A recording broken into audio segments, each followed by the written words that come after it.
I'd like to apologise about my hat on, if that's okay as well. Oh, yeah, don't worry. I know, but still in the clubhouse it is. Did you get a deal with them? I am supported by them, yes. But Mark's have got terrible hair. It only flips out nicely. Right, awesome. So, I'll just do a little intro if that's okay. Yeah, no problem. And then, we'll have a... So, ladies and gentlemen, thank you so much for the support. It's given me a somewhat pinch me moment without trying to make our guest a little bit awkward. This is much more than I ever thought I'd get to do. Getting to hear the story of where the Tommy Fleetwood Academy originated by one of the key members who still play a massive part in it now, Mr. Norman Marshall. Pleasure to meet you, sir. Well, it's nice to meet you. Yeah. It's wonderful. It's a pleasure to be invited on. Do you know, when this became a conversation, that genuinely was a pinch me moment for me. So it's an absolute pleasure, sir. I hope to give you some humbling smiles with that. Not humbling, probably kiss your bottom smiles like that all the way through. There's no need. You haven't heard what I've got to say yet. That's true. But may we start at a little bit earlier? May we look back to where did your golf game begin? It's a long story, but I'll cut to the chase. That's okay. We want to hear it. My dad was born in Southport, and my mum was from Dundee. Okay. So they were both in the RAF, and they met there, and they fell in love. And my dad lived in Dundee, courting my mum, and golf, although it might have been more for the middle to upper classes here, it was a working man's sport in Dundee, and it was quite common to see people going to the golf course on the bus, you know. Right, okay. So the guys my dad were working with asked him, well, actually, it was his brother-in-law, did he want to come for a game of golf? And he couldn't play, so that's how he started. Yeah. Anyway, they were so hard up for money, and my dad thought Dundee was quite a tough, gritty city. Okay. And he thought my life's chances might be better in Southport. So he had to sell his clubs to rustle up enough money to get back. So that would have been about 1971. They came back to Southport, and my dad didn't play golf at all, just very hard working fella. And then at about 1979 it might have been, he was working at British Leyland, and he decided to start playing again. I love that. Yeah. And you just found a way of getting a feel playing with him, did you? Well, I wanted to play. I was quite gifted at sports. Okay. And I wanted to play, but I think my dad viewed it as too difficult a game to take a kid along to. And in some ways he was right, because it was like Southport Muni, basically the same length as a championship course. You were right off the back tees, and it's quite a daunting challenge. So he said to me, he got a little set of clubs, Chichi Rodriguez. The wood looked like it was wood, but it was actually plastic. Right, okay. I kept polishing it with my mum's Mr. Sheen, but the dints had never come out. I've just seen one on eBay, actually. It's in America. The postage comes down, I'm having it. Okay. Yeah, so that's how I got started. But my dad said to me, you can't come with me until you can hit it 100 yards. So that was a great thing for me in terms of coaching juniors. I smashed balls, or tried to smash them, for at least 10 days before we had the official test. Yeah. The harder I tried to hit them, the worse it went. Yeah. Or occasionally I did a good one. If my dad came anywhere near, the magic evaporated. Yeah. Anyway, we went for the test. Funnily enough, very close, like literally 400 yards from Tommy's childhood home, where the new hospital is. So he paced out 100 yards. I tee up the ball. He made it very official. I think he was secretly hoping he'd have a bit more time to himself at weekends. And the first ball I hit, it just went over his head. So that was it. I'd passed his test, and my dream started. There's something about that, actually, in the historical side of the game, and maybe more respectful. People may have lost it. You used to have to earn your right to be on a golf course, actually, didn't you? You do, and in the rest of Europe you do, and it's quite a good thing. In the rest of Europe, you've actually got to pass a test before they'll let you play. Yeah. So in German-speaking countries, it's called the Platzreife. Scandinavian countries, they call it the green card. Yeah. And it's quite a thorough test of competence. You've got to play a number of holes I can't remember now. It might be 3 or 4 holes. You've got to be on average 2 over par on each hole. You've got to be able to escape out of the bunker 2 out of 5 shots, or a certain number of 4-footers. You've got to pass a test on rules and etiquette. Yeah. Because golf exploded in Europe, and unlike the UK, where your granddad or your dad might show you, there was nobody to show anyone. So this requirement that there was a minimum standard was actually good for golf. Yeah.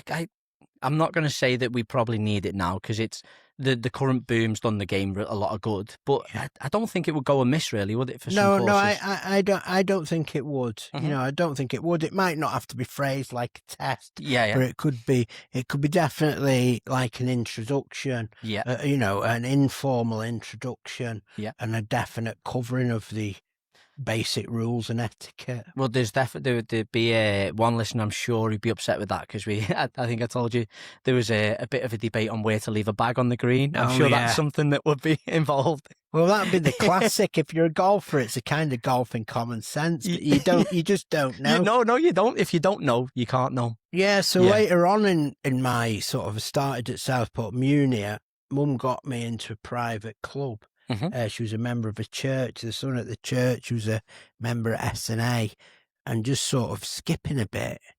When I went there, I'd played golf on my own for a year or 15 months, but I looked like a good golfer. I didn't know the rules and etiquette, so it gave me a feeling of, you know, lack of confidence, because I didn't know exactly what to do. And I'd played mostly on my own. So that would have been handy for me. I think my dad's knowledge of the golf rules was sketchy. I love that. So you've just gone from flying the ball over his head. You've enjoyed this 15 to 18 months alone. At what point did you realise that there was something about your game to be able to make you go to the point of the next level, maybe early competing? Well, I'll tell you when it happened, because I remember the exact moment. It was hole 18 at Southport Muni on my first ever round of golf. It's a drive and a chip or a pitch. For us, you know, I could just about drive the green when I was younger. Anyway, I hit a drive. I still remember the clubs, my Chi Rodriguez. I hit a drive. I hit a 5-iron, so it must have been a pretty awful drive. I hit a chip. And I held a putt from, might have been 8 foot for a par. So I didn't know what a par was. So my dad jumped up in the air, literally with his feet off the ground. I was 11. And I said, what's up, Dad? He said, you've just got a par. You just got a par. So we put our clubs away in his camper van, in his carpet van.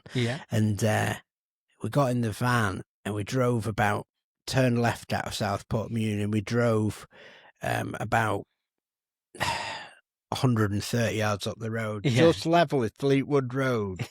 And I'd said to me, Dad, what's a par? And he said, that's the standard number of shots a professional golfer should take. And it was in that moment, I thought, professional golfer? And it was that moment, I would say, where I thought, oh, I'd love that. I feel like you may lose some friends with that. The first time you played golf, you knew you'd be a professional golfer. Wow. No, I'd say I didn't know it. I wanted it. But over the next 18 months, I repeated it to my dad. And he basically said, you know, good advice, just play for fun, you know. Thousands try, and they don't make it. So that was a bit of a negative, but just play for fun. But it made such a mark on me, on the actual intoxication of golf, the colours, the sights, the sounds. I can drive the short way to work, or I can go the long way via the coast road.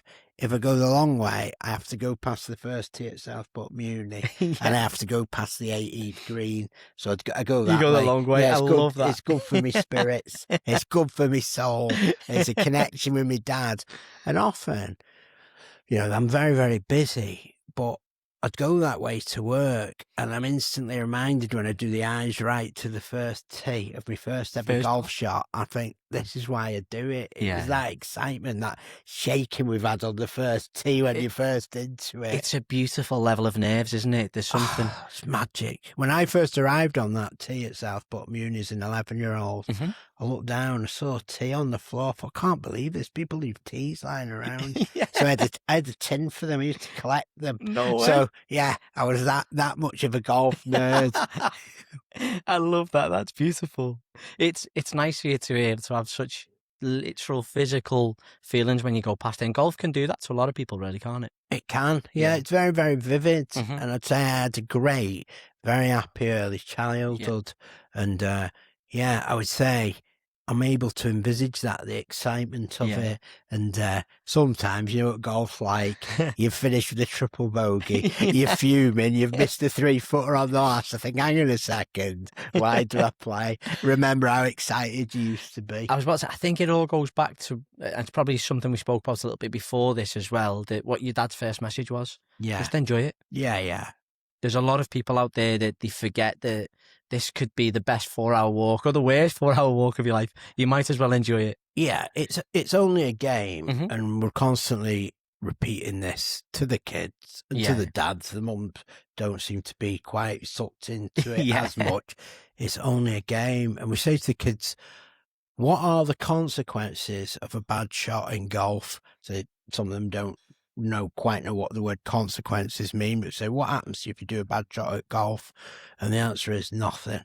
Nothing. If you miss a putt for the Open, nothing happens. Everything that's really important, your family, your dog will still love you. Yeah. The things that are really important are unaffected by it, but it grows so much bigger in the mind of the frustrated golfer.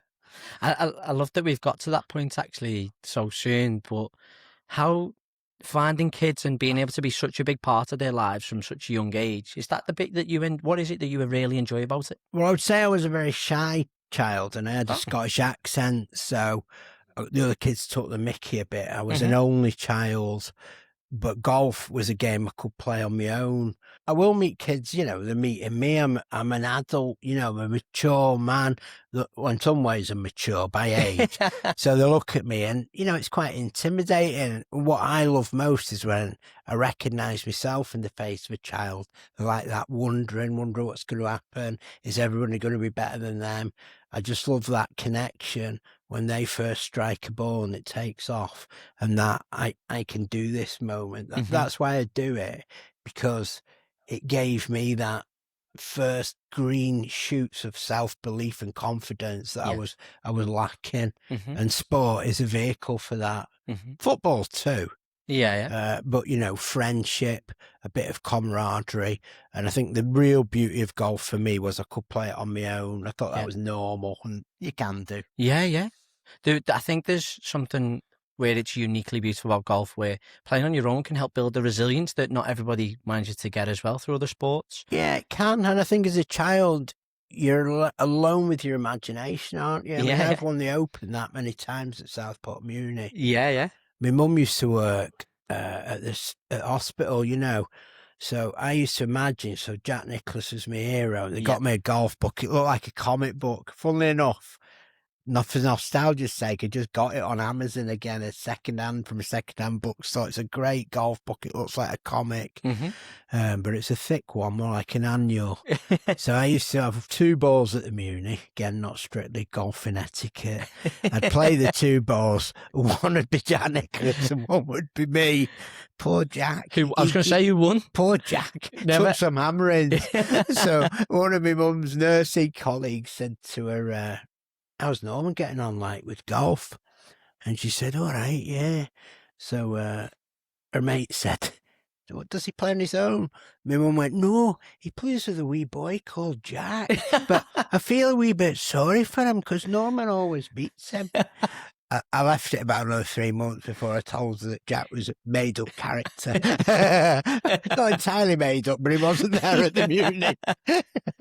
That's fantastic. I love that. Yeah, so that was my early golf. And then Jack Nicklaus was aging and, he was still hovering around, but he was definitely powers were waning.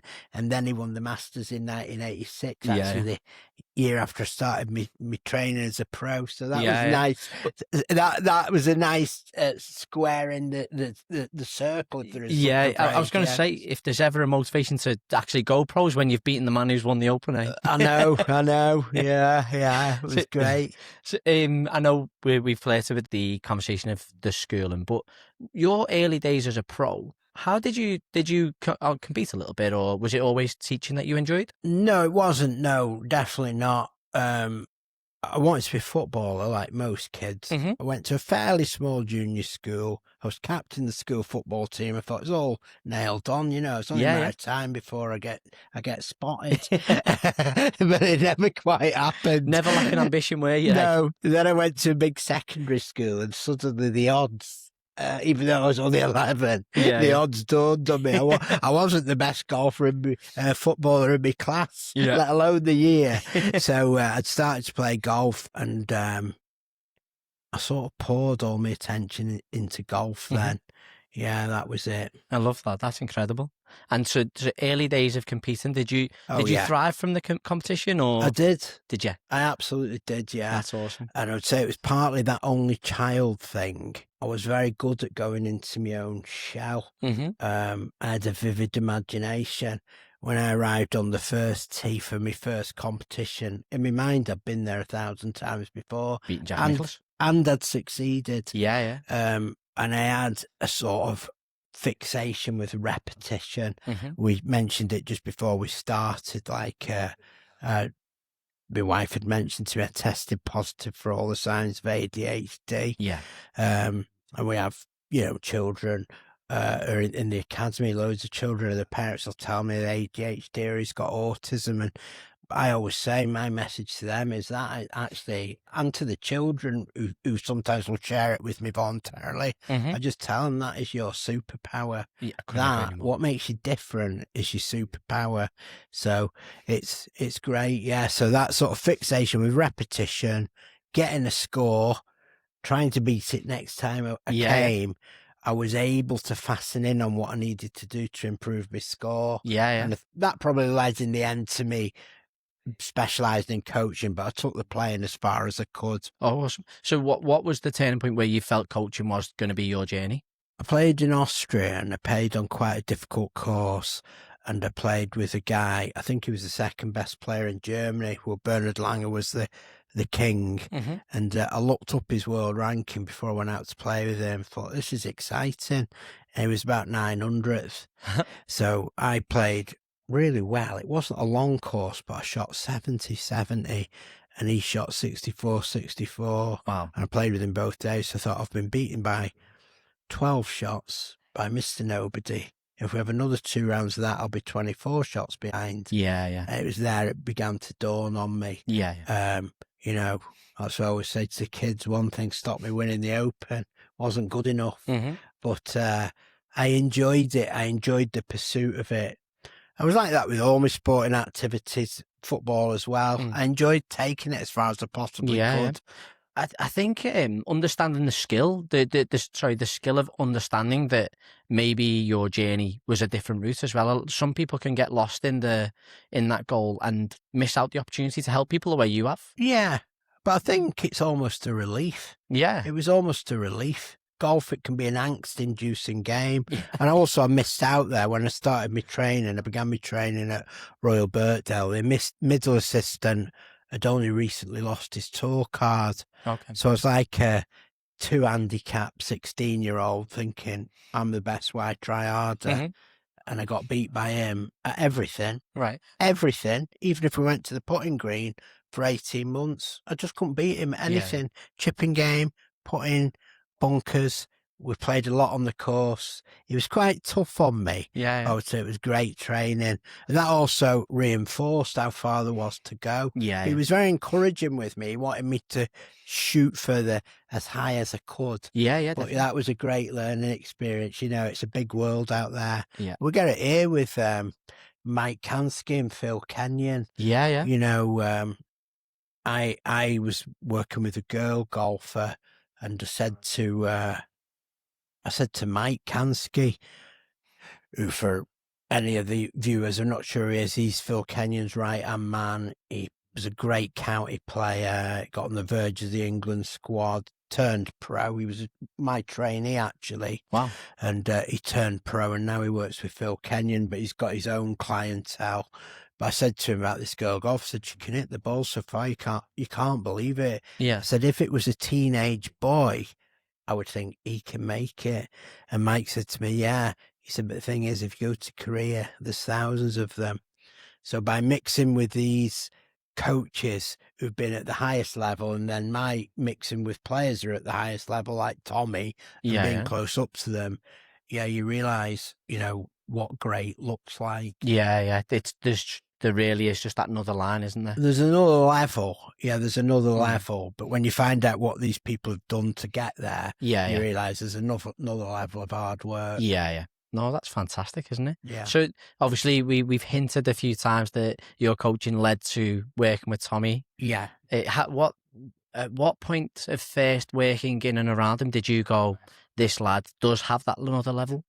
Well, I would say I spent a year coaching golf in Sweden. That was a great eye-opener to how to coach children. Okay. For a small country with a population of about 8 million at the time, it's shot up quite a lot now. They produced an inordinate number of tennis players and golfers, great golfers and tennis players, and that's for a country where half of it is under snow for most of the year. So I think, what are they doing different? People should really pay attention to the Scandinavian countries. So I learned a lot there about measuring performance. If you're a footballer like I was, thinking who's going to come along and spot me, it's very hard to get actual objective material. What am I not doing right? They might say, in my day, he's not going to be tall enough. How tall is his dad? There's a lot of intangibles. What is it that makes it? He's not aggressive enough. Whatever. But with golf, you can measure it. Right. Okay. So we can do putting now from 8 feet, any distance in increments of a foot, and we can measure you against the world's best. And I love that about golf. So it was playing a game like that with Tommy where I realised he was a talent, a real talent. It was just a scoring game to a 75-yard green that we had at a golf range, and it had a tarpaulin on it. It was slightly hexagonal. Tommy does remember it, and me and the other pros, because I was still competing. And we used to see how many balls you could land on it out of 25 balls, because it made a slapping noise when you hit it. The green was slightly tilted back to the range.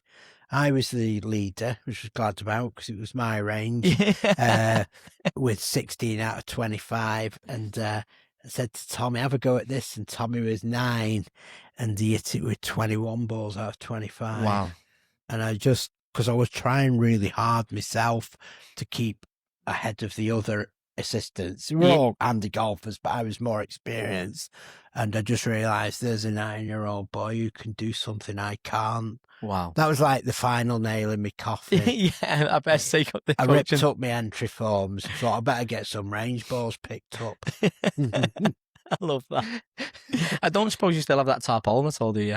I don't know. It got quite badly battered. It was quite a windswept area, but I do vividly remember it. But I was amazed when I mentioned it to Tommy a couple of years ago, and he went like that. Oh yeah. I remember that. He remembers it because he used to practice a lot at night. Yeah, I love that. Well, we're not far from the range. I may need to borrow some of your time to know where I have to target, so I can have a go at that. Anytime. I've explained to you I am the team I'm worse in every way, and I'm sure my score will be too. No, but you look like him, so you can be his body double at the Open. That's what I'm when so Tommy's just gone out the main entrance, so you give Tommy a chance to slip out the side. There's nothing like it. If I can help in any way, I'm sure I'd be more over the moon. Yeah, I can see you getting a job. So you've just done this drill with him. He's 9 years old. Yeah.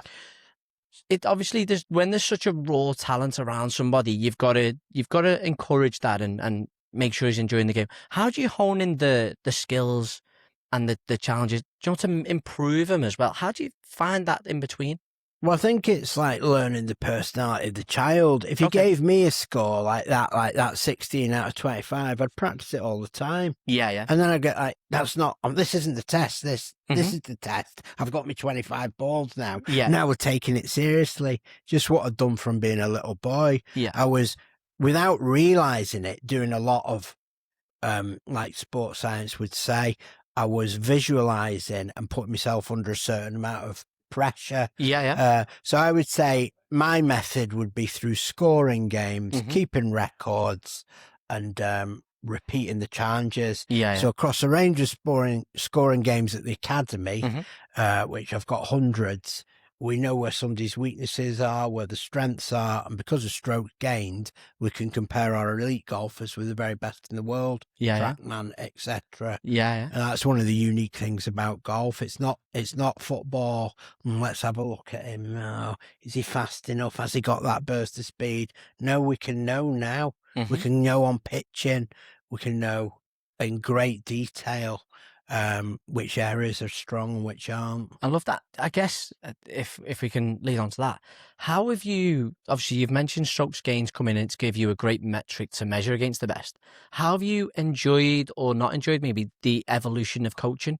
Because golfing must have changed quite some time when obviously balls change very quickly, equipment's gone to another level, and now you do have these metrics that you can keep stats so easily. Well, have you enjoyed it? Well, I think with my sort of numbers fixation, and my wife's always saying to me, Norman, you're coaching these good kids, but maybe they're not like you. Yeah. So I have to just ease off sometimes. But I think it's great, yeah. Okay. I think it's great, but I would say, like a lot of coaches, I'm a combo of old school and new school. I'm always willing to learn. We've got a great coach here.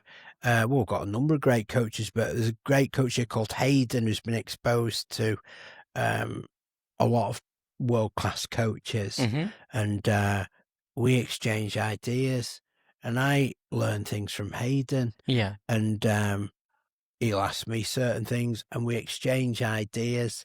So I'm always in touch with modern ideas, and I'm always willing to incorporate them and road test them. I love it. Yeah. Do you find that there's a couple of kids that almost get lost in them sometimes? I know I can be guilty of looking at the numbers a little bit too much and forgetting that the game is just to put a ball in the hole. Yeah.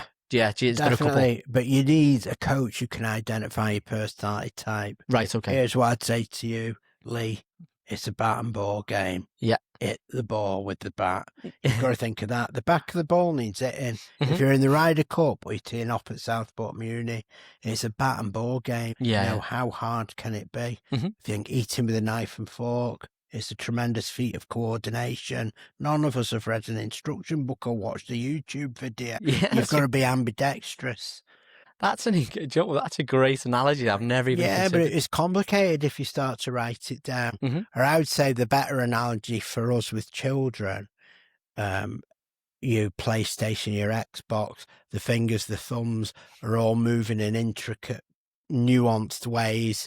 They're moving the toggle, they're moving the figure. They're not watching what their hands are doing, they're watching the screen. Now, which one of us dads has paid to have the child have an Xbox controller lesson? Yeah. None of us. And this is my approach with golf. The game is so compelling that the children want to find out how to move the figure and make them act in a certain way. They want to keep playing it. It's so compelling. And they find out how to make it work. Yeah. So I'm coaching golf to children, and maybe for certain in a certain respect with adults like you, say this is the challenge, Lee. This would be what the world-class golf would score. Just give it a go and do your best, and let's see how you do it. Yeah. And often the best sportsman, everybody knows this, the best surgeon, they're not thinking about what they're doing. Their subconscious has taken over. And I think as adults learning, we're so thirsty for information and hungry for information, should I say, that we get in our own way. Yeah. So, I don't let the children, we used to call it in the 80s, delirium with theory.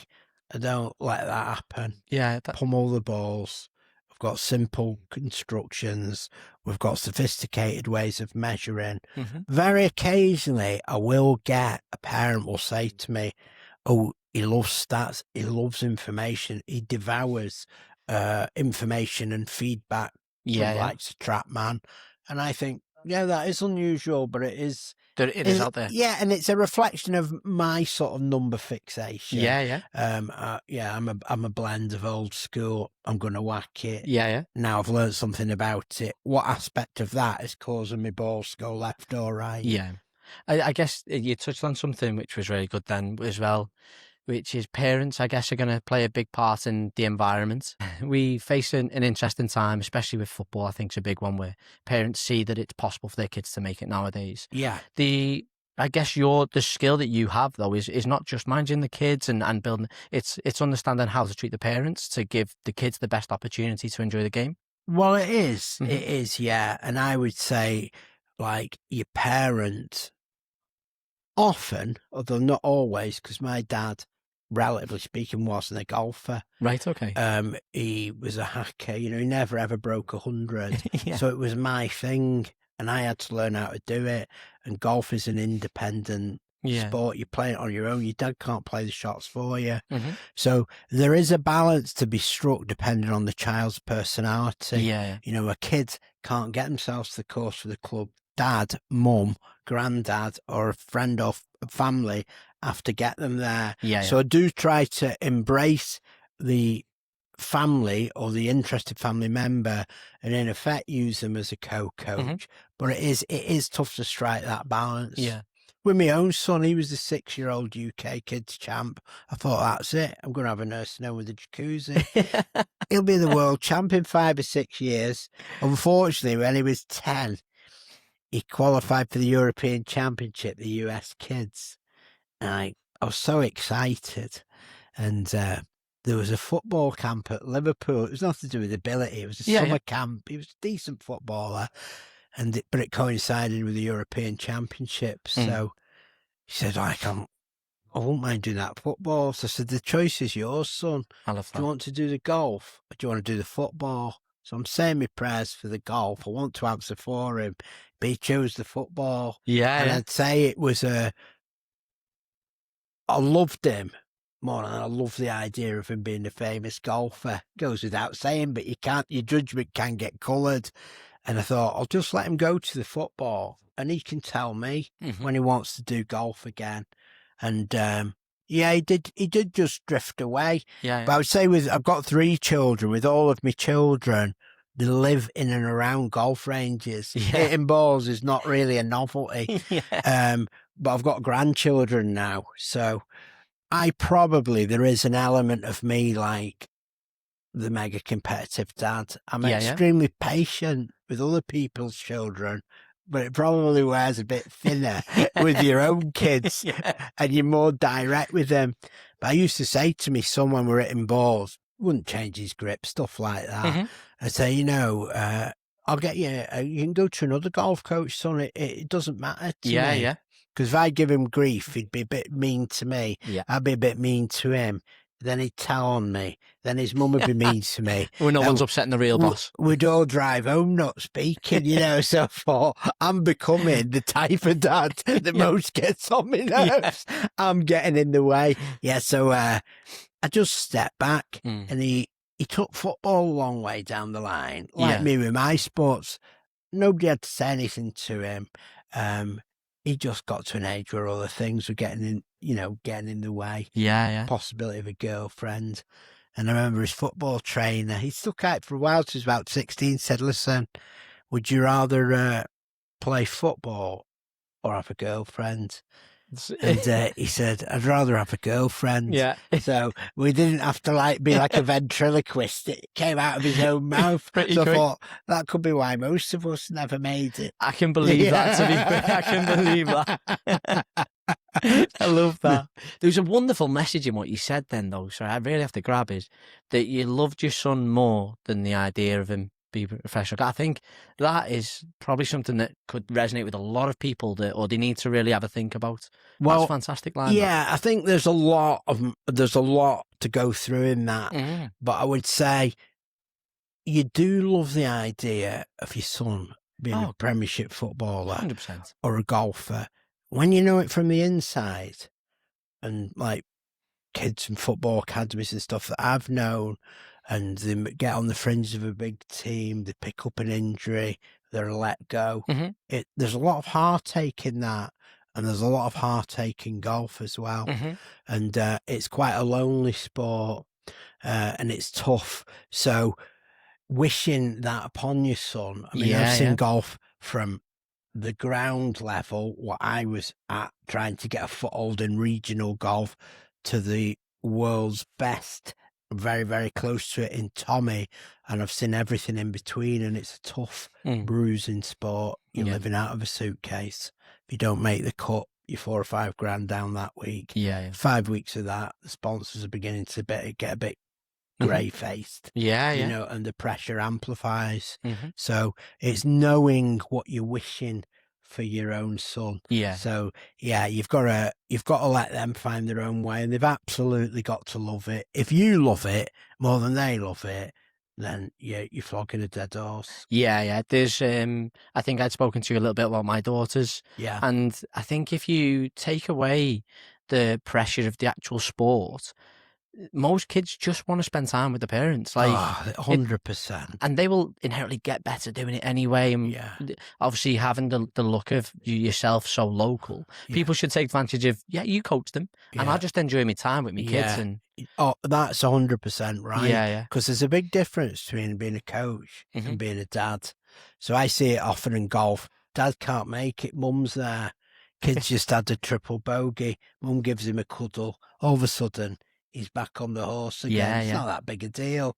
Dad's there, fuming slightly. The triple bogey has followed by a double as he tries to eagle his way back into his dad's good books. It's true. I might never have said it, but I was thinking it when my own son was playing. If he just finishes eagle, birdie, eagle. He might do okay. It's awesome. And I think, again, with somebody so close to home for both of us in this area, Tommy won last year, which was fantastic. What's the first thing he wanted to do? He wanted to grab his kid on the green. Like, he did, that's what it's about. You forget that. Did you know the story behind that? No. So his son's called Frankie, and Frankie had said to him, I might be paraphrasing a little bit. It's okay. You never win when I'm there. And I know it was a dream for Tommy to win in front of his son. So for it to come on the green like that. It was a beautiful moment. Oh, it was a beautiful moment. It was filled with beautiful moments, that whole event. It was in fact, that's a great thing to lead on. What do you think of that sort of golf course? We're changing a little bit here, sorry, but no worries. Where you have to really plot and navigate your way around. People were scared of the trees because there may be a snake in there for them. It's not just find the ball. It was great, wasn't it? It was great, but you should plot your way around the most wide open Bootle Muni, Southport Muni, Formby Hall. You should plot your way around. Before you go, you should think, here, let's say the first hole at Formby Hall, I like it, it's a good par 4, it's a birdie chance, but my tee shot needs to be just left of centre. And then, just the way the bunkers are angled, I'm looking straight down the green, I don't have to carry the bunkers. So when I arrive on the tee, as a child, I'd be looking at the back of the ball, or even as a young pro, think, I'll just smack it, go and find it, and I'll hit it again. I've actually got a purpose, I'm going just left of centre. That game plan and that strategy is what holds my whole game together.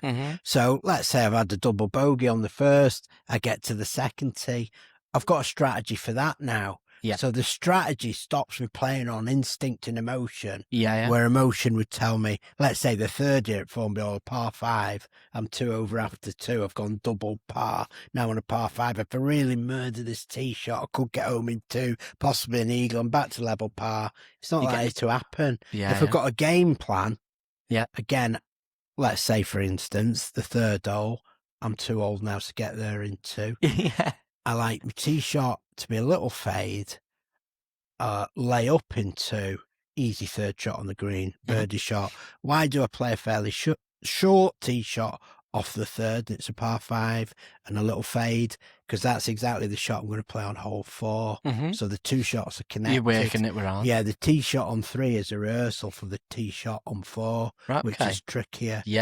So having that game plan and that strategy is what stops me making stupid mistakes. That's a great little nugget, to be fair. I just to take that away, obviously I know it's OB down the right at Formby Hall, and if anybody hasn't been, please do visit. Great course. I love it. It's cracking, isn't it? So you're already, you're thinking, I'm going to plan this out, I'm going to stick to my plan, and you're already warming your holes up just by that. Whereas I'm probably thinking, yeah, I'm just asking you about an open golf hole. Yeah. You're right. We probably should plot our way and plan our route a little bit more. I asked Tommy how he'd play the first hole. Oh, really? Thinking he could drive this. I know he'd drive it on a regular basis. Which There's no way at the peak of my powers I was along it if somebody was short in stature. There's no way I could have driven it at any point. Oh gosh, no. And if it was downwind and the fairway was rock hard and there was no rough, I could have maybe run something near, but Tommy could do it. But I asked him how he'd play it, and there was just a little bit of rough coming in from the left and right, slightly pinching. So maybe a 20-yard gap. And he said, well, I'll get an iron here. He said, just make sure that I wasn't going to carry it reach the rough and give me my best chance, with my second shot. When I actually assume 100%, he'll just go for this. I couldn't have thought anything else until you say it and you go, there's a great mindset that it's not defensive, but it's avoiding a mistake. Or the opportunity of a mistake, isn't it? Which is, we call it conservative golf, but played with an aggressive attitude. Okay. So let's say you're not going for the pin, but you're going for the middle of the green. What I would normally do is I'm not going for the pin, like trying to steer a penalty into the bottom corner. I'm going to be careful. I'm steering it. No, don't steer it. Pick your line on the green, 10 yards left of the flag, and be purposeful about hitting it there. Don't tickle it because you're not going for the flag. So okay. I've paraphrased from Bob Rotella there, but I would say Tommy works with him. And that's a really important point. Pick your target. It might not be the centre of the fairway, but hit it to that with purpose and with a degree of aggression. Just because you're laying up, don't think I'm just going to tickle it. It doesn't work. It's probably the biggest mistake a lot of amateurs make, really, isn't it? That you just you ease off too much that you're not fully concentrating. That's the word. Did you enjoy the course management side of coaching at all? Have you always enjoyed the youth and the building natural talents? And I've enjoyed that, but it leads into the course management style. Okay. It leads into not falling apart like we all do. And, you think, I'm going to break 100 here. I'm going to break 100. All I need to do is go 5. I can even have a 6. That it always goes through your fingers like sand as you're approaching those big landmarks. So having a game plan for each shot and a strategy, it stops that from happening. But you've got to be fully committed. I love that. And that commitment starts like with your practice swings, controlling the controllables, doing all the simple things as well as you can. All of these incremental things add up to your golf score. Your golf score adds up to your wins. When I was in the system, I'd be on the first tee, a totally unqualified Tiger Woods, thinking, I'm here to win this. I forgot the fact that my first tee shot could do with it in the fairway. So we've been doing that this weekend at the Academy. Process before results. Which is a kind of language that young children won't understand. But when we began to break it down, they could understand it. And we used the example of Tommy in the drive that won the Ryder Cup a few years ago. Nobody shouted off the tee, is there anyone here who happens to have the golf club in the pocket? We could do with you in this tee shot for the Ryder Cup. It was that brilliant shot under crushing pressure was the end result of hundreds of thousands, probably millions of processes which have been done properly. So you could say at the range, picking a target, picking an aim, checking your alignment, they are the starts of the processes, which I often overlooked. My alignment as a pro wasn't great, because I thought, well, I'm a pro, obviously I'm good at aiming, but you can't see yourself aim. So that's what we're working on. We've all seen those drills where he's got those alignment sticks down every single time he practices, really, doesn't he? It is the fundamentals. And he's got that swing plane perfector. And he gave me one of his. It's in the studio. Okay. Have you used it the way he does, do you think? Or no, because I could break it. But I do get it out for people with more upright swings. I love that. No, I'm quite happy. I do it balls just for a bit of fun and to experiment. But I'm quite happy, me. Once I've took something to the end of its journey, I'm quite happy to let go. Okay, I love it. We touched on the work you're doing with the kids recently and along the course management. Do you ever take them onto the par 3? Yeah, all the time. What a little track that is. It's unbelievable. Awesome, that par 3. Well, I'll tell you one of Tommy's favourite swings. Oh, go on. Nobody would guess this, particularly your age. It was Lee Trevino, right? Now, he was a guy who taught himself golf, but he had tremendous club face control. And I think Tommy says to me, the club face is king. And he had tremendous club face control. But I was reading here about 3 weeks ago, Lee Trevino said, what made me was, and he named this little par 3 course, and he said, that's what made me into a great golf course. And I think that here about the Woodday Dunes is absolutely superb. Yeah. And Lee Trevino made himself into a multiple major winner based on ball control, short game, and the par 3. Yeah.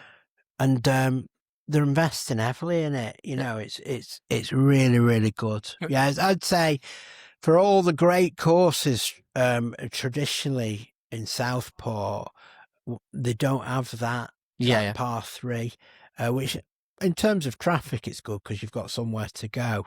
But you can begin to learn golf there. It is tricky and challenging. Oh, it's fantastic. But yeah, that is a great asset. And for the academy, I'd say it's, like puts the top hat on the incredible facilities we've got here. Yeah. I'd very much, I know I've been speaking with a gentleman who runs the Mersey Masters and Daniel from the All the Hay series that we want to do our own junior event there, maybe have a chat with you and see if any of the kids want to get involved, because what that place can do is absolutely fantastic. Great test of golf. The greens are quicker than you'd expect them to be for, I think it's £20 to play it maybe. Yeah. It's fantastic facility. Oh, it's great, yeah. And Chris, the greenkeeper, he does a great job on that. And the greens are quick. It's a slightly sandier piece of ground than the big course. It's a little bit more links-like, and he does a great job. Yeah. It keeps my swing going over the winter because it is such in great condition. Really. Yeah. Have you got a ball retriever? Well, that second hole. Yeah, that's handy, isn't it? Yeah, it helps. It's not the second, it's the 8th, I find. You get too comfortable, and then you get those few away from the water holes, you come back to 8 and 9. Yeah, you're lulled into thinking, I've done it now. And the wind's always, I've played out there at 35 mile gusts, like, it's brutal. Yeah. I think I've hit the longest club I've had into the 9th is a 6 iron. Yeah. And came up short. Yeah. Well, it can be a long club. Yeah, it's a great one. Yeah. But no, I am also conscious that you've got lessons coming up today. Yeah. So before I do let you go, I did give you a hint at one question I'll be asking today, and it's... I forgot what the hint was. So it's an against the grain feel. It's just one hot take or one hot topic that maybe not everybody agree with you in golf. As examples of what we've had understanding where the bag can be. It can be as big or as small as you want. One gentleman said, John, you're on a golf course and you see someone next door and you go, all right, if they don't let on back, they have to be kicked off the course. It can be as light-hearted or as serious as you'd like it to be. In terms of the playing on the course, I think when you find your ball in a divot, yes, I think we could do with another rule over that, especially for the casual golfer, and if the bunker hasn't been raked. So that would be the playing side. The bunker not raking is somewhat blasphemy, isn't it? Yeah, I think that's like common sense. Yeah, I think from my sort of specialist sector of golf, it's something that people only excel at what they love. Yeah. Now, if your kid likes the PlayStation, the Xbox, not everybody lets them play it, and I understand that. Which dad has stood behind the child whilst they've been on the sofa and said, your thumb, your feet, what have I told you? What have I told you about that right thumb? The answer is none of us have ever done that. Yeah. And the reason is because we don't actually care about the result, yet the kids love the game. Yeah. So why do we try that hectoring, head-pecking style of support for our kids? Just let them play, let them find out what they love about it. Yeah. And They need less intrusion, I think, and more self-discovery. I think if there's ever a way to end on something, that is beautiful. Well, that's my hot take. Yeah, and do you know what? I bet that's going to go down fantastically. Thank you so much for having me, and thank you, Formby Hall, for hosting us in the Tommy Fleetwood Lounge. Well, it's been a pleasure. Thank you for having me. Yeah, it's been, honestly, I've absolutely loved chatting to you, and I'm really excited to see what comes out of TFA in the next few months and years. It's going to be fun. There's going to be some amazing golfers. Defo more tour pros, definitely. I can't wait. Thanks you so much, sir. Awesome. How did that go, sir? You feel okay? Yeah, great. Thank you so much. I genuinely do appreciate that. No it's awesome, honestly. And Thanks a lot. you'll have to show me. So just as we finish up there, I just want to say a massive thank you to everybody. Meeting Norman was wow for me, and I hope everybody managed to take something from that conversation. And I just want to thank you all for the support. Be sure that if you are enjoying it, like, subscribe, and yeah, go with some golf balls. See you soon, everybody.